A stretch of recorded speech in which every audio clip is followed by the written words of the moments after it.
भारत में बढ़ते कैंसर के केसेज अगर वैश्विक आंकड़ों से इसको मिलाएं तो आपको पता चलेगा कि भारत के आंकड़े चौंकाने वाले हैं।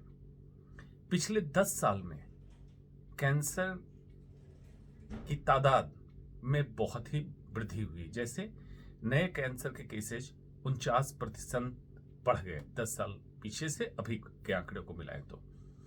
मौतें 84% बढ़ी हैं। इसमें से खास करके भारत में 5 स्टेट जो सबसे ऊपर हैं कैंसर के नए केसेज में, उसमें आप महाराष्ट्र, उत्तर प्रदेश, बंगाल, बिहार, तमिलनाडु, ये 5 हैं। 5 जो कॉमन कैंसर भारत में बढ़े वो कौन कौन से हैं? महिलाओं में सर्वाइकल कैंसर, जिसको बच्चेदानी के मुंह का कैंसर कहते हैं, स्तन का कैंसर, ओरल कैंसर, मुंह का कैंसर या मुंह और गले के कैंसर को मिला के प्रोस्टेट कैंसर केसेज बढ़े, और उत्तरी भारत में खास करके गॉल ब्लैडर, पित्त की थैली का कैंसर, ये केसेज बढ़े। युवाओं में कैंसर दूसरा जो चौंकाने वाला विषय है। कैंसर की डायग्नोसिस इंडिया में जो केसेज निकल रहे हैं अर्ली एज में हो रहे हैं, बहुत अर्ली यंग एज, जो एक प्रोडक्टिव एज ग्रुप है उसमें कैंसर के केसेज हो रहे हैं। और तीसरा चौंकाने वाला जो आंकड़ा है ये है कि stage at diagnosis, late stage में बीमारी का पता चल रहा है। अब इसके पीछे के कारण को समझिए, तभी आप निदान पे हो सकेंगे।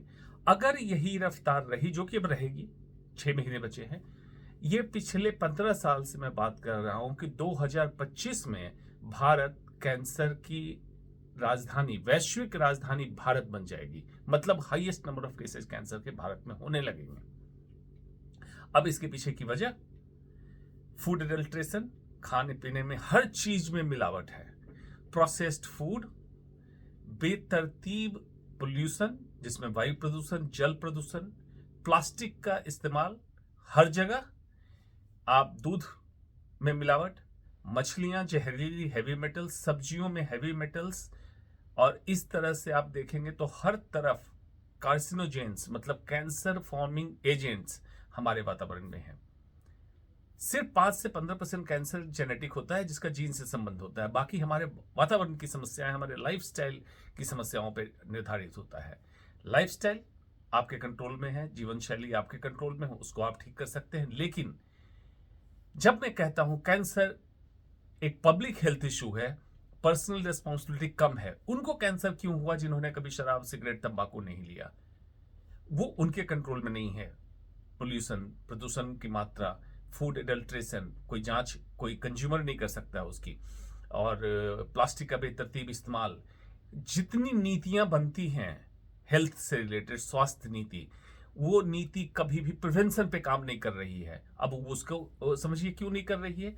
जीडीपी का सिर्फ 1.9%, 2% से नीचे आपका हेल्थ बजट है। उस स्वास्थ्य बजट का सिर्फ 0.6%, स्वास्थ्य बजट का 0.6% प्रिवेंशन, मतलब रोकथाम पे है, जिसमें सारी बीमारियां हैं और कैंसर भी एक है। रिसर्च पे इस स्वास्थ्य बजट का 1.2% है, तो इसमें कमी है। अवेयरनेस नहीं है, जागरूकता पब्लिक में भी नहीं है, और सरकार में बैठे नीति निर्धारक उनमें भी जागरूकता नहीं है।